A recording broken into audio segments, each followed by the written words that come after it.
Hey, what's up guys? This is Foryam again, back with a new Minecraft Dungeons video. Today I thought like it was a good moment to start off the day with a cup of tea and talk a little bit more about the patch notes of Minecraft Dungeons 1.10.2.0, which of course brought the Echoing Void DLC to Minecraft Dungeons, but this DLC update also brought us of course some new enchantments, new weapons, new armor, of course also the Hidden Depths and Echoing Void DLC, Ancient Hunts, which I covered yesterday, so if you missed out that video, make sure to check out the top right of the screen. But we're gonna talk about all the changes, all the things that got added, also the bug fixes for this latest Minecraft Dungeons update, because there is a lot right here to talk about, so let's get right to it.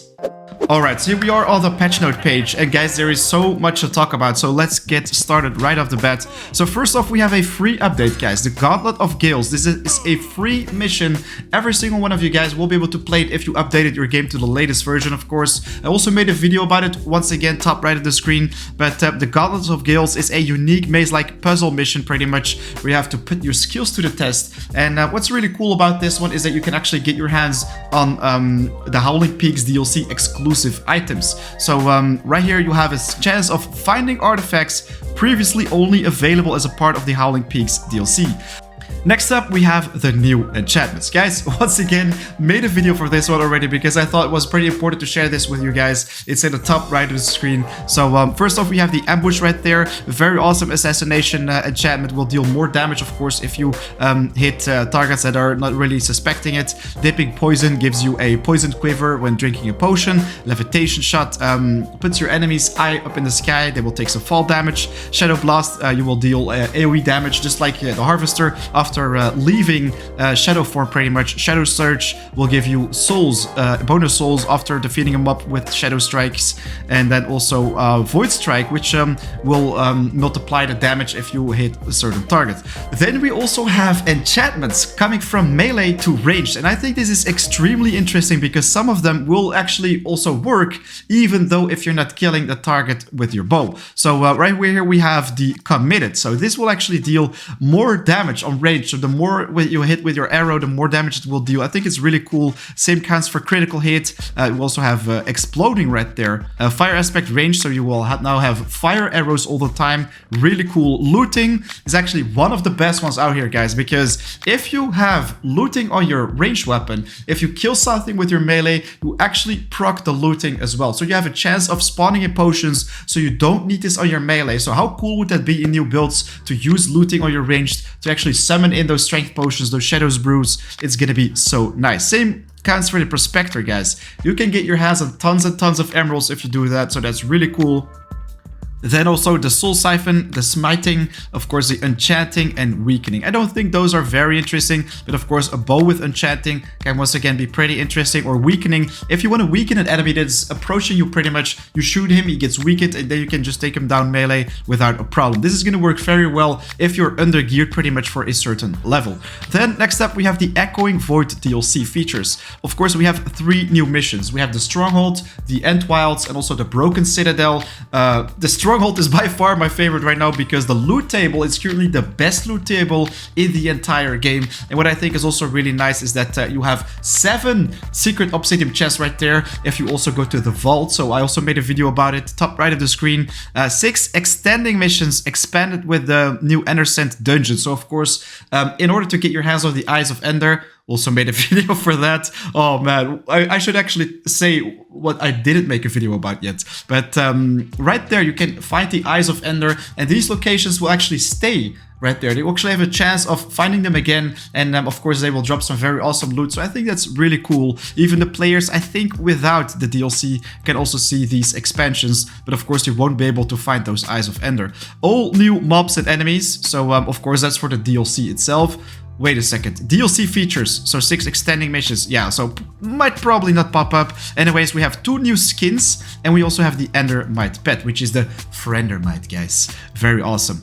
Also, new weapons. We actually have many of them, which is pretty cool. We have the Backstabber, which is of course the normal one, the unique one, the Swift Striker. So those are the daggers, pretty much, that will deal bonus damage to unsuspecting targets. We have the Void Bow, the Call of the Void. I'm also going to cover every single weapon, every single piece of armor as well in the coming days. So we will talk more about these bad boys right here, but I think they all look really cool. I also made a video about the Ancient Hunts, pretty much, where you can see them in action. The Starless Knight, the two-hander, Obsidian Claymore is the regular one, the crossbow, and the Void Touch Blades in the beginning and the end. This is actually my favorite one because it looks so badass if you use it. Then of course also the Armor, the Entertainer's Garb, and the Troubadour. This is a really fancy one, and I think a new build with this one will be extremely cool, as of course you will have the minus 30% negative duration effects, then also plus 30% duration on positive effects. So I think it can be very strong for both the Deathcap Mushroom, also the Ironhide Amulet, because they have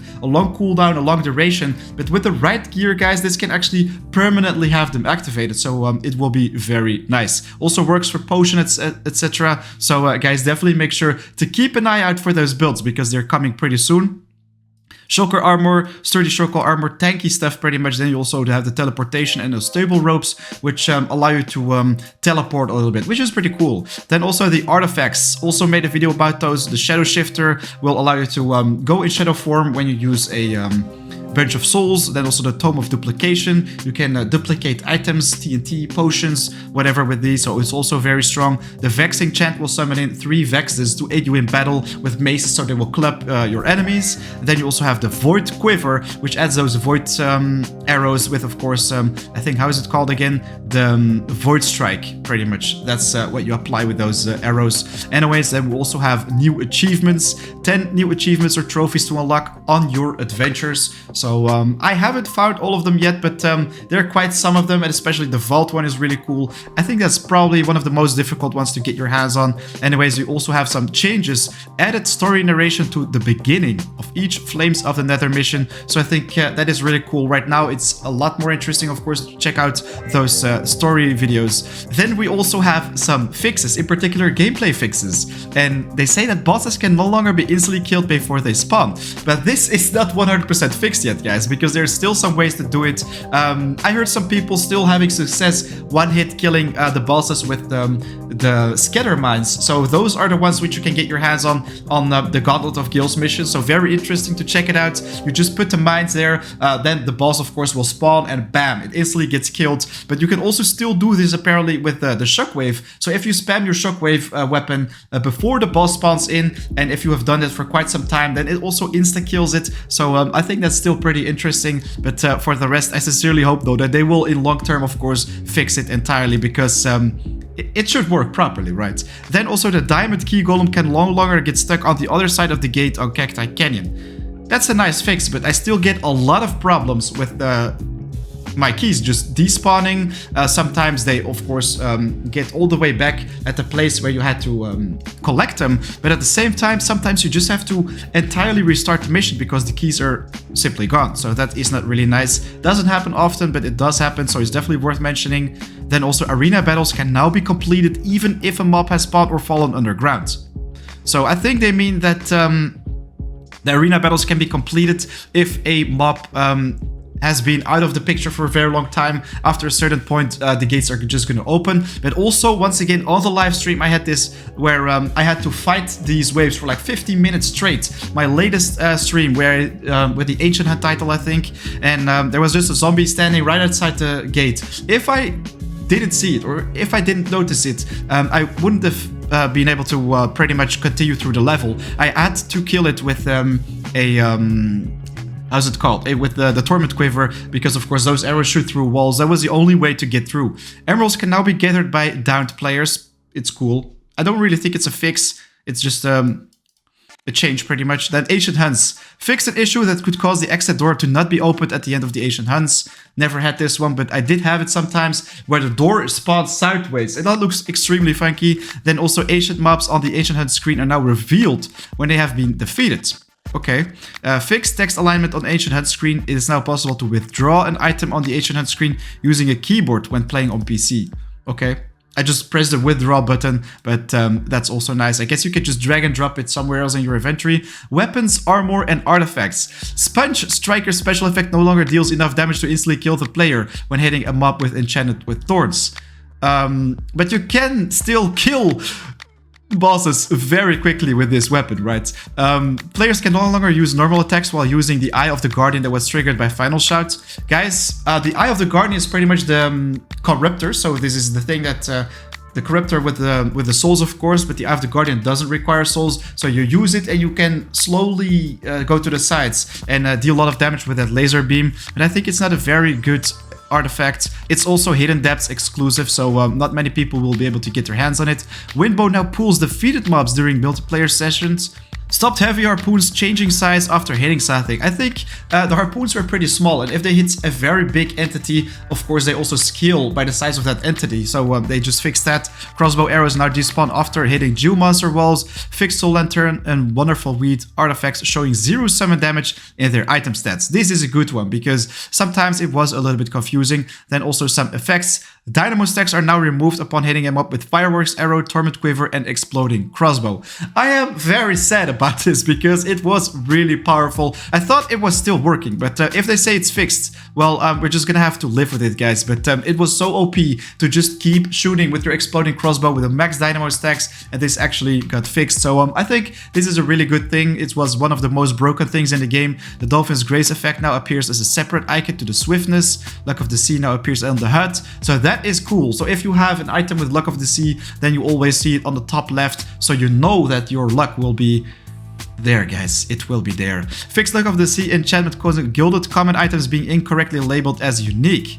This indeed was a problem on the ancient hunts, but I think it's still kind of buggy to use the Luck of the Sea armor.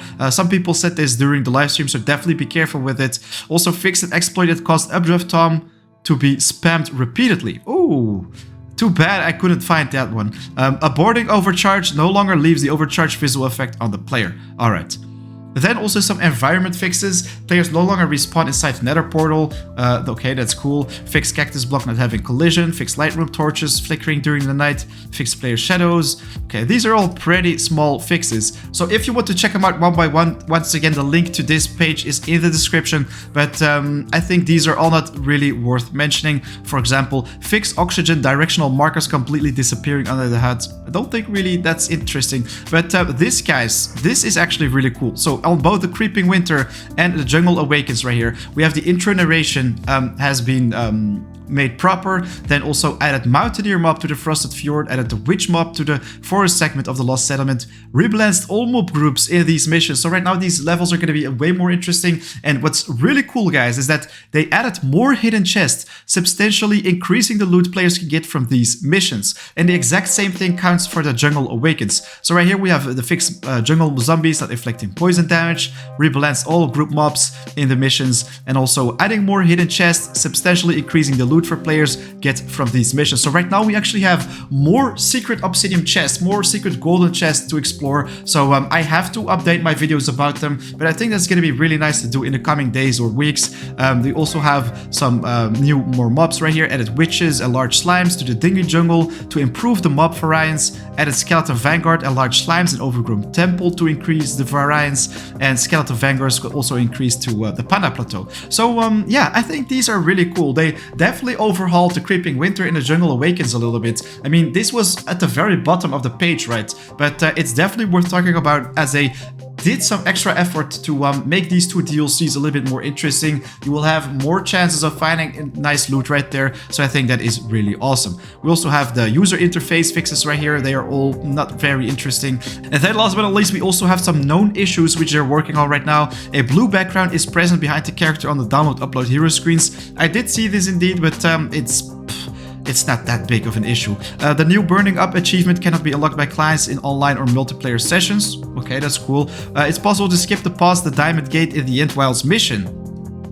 Ooh, causing objectives not to update and being unable to complete the mission. Okay, let's not skip it, guys. Let's not skip it. Just do the gate mission and then everything will be just fine. One cutscene is missing, voiceover localization for Chinese languages. Okay, subtitles and Nether DLC mission intros are absent from most languages. That's cool. That's all cool, guys. We have a lot of stuff right here. It's definitely worth mentioning. I mean, especially the changes which they did with the Creeping Winter and the Jungle Awakens DLC. Of course, also those gameplay fixes like the Torment Quiver and the exploding arrows of that crossbow. That's all really, really nice. And of course, I think it's very awesome. We got our hands on a free mission, all these new enchantments, all these new pieces of armor, these new weapons which I can showcase in the coming days. So I think it's going to be really awesome to make new builds with these, make a showcase pretty much, talk about which enchantments are going to be very interesting. So yeah, there you have it. That's everything there is to say about the new patch notes. Alright, so guys, big thanks for watching. Definitely make sure to hit that like button if you enjoyed watching this video, if it was useful, and of course if you're new to the channel, make sure to subscribe. It helps me out big time, and of course so much more is coming your way. And the cool thing is, it is entirely free. You don't have to pay a penny for it, but I'll try to upload something every single day. These days I'm actually trying to upload 2 or even 3 videos every day, and of course doing some live streams on a regular basis. Very soon we're gonna do some community live streams as well, so guys, definitely stay tuned. Right now it's 4am out. Till next time, peace.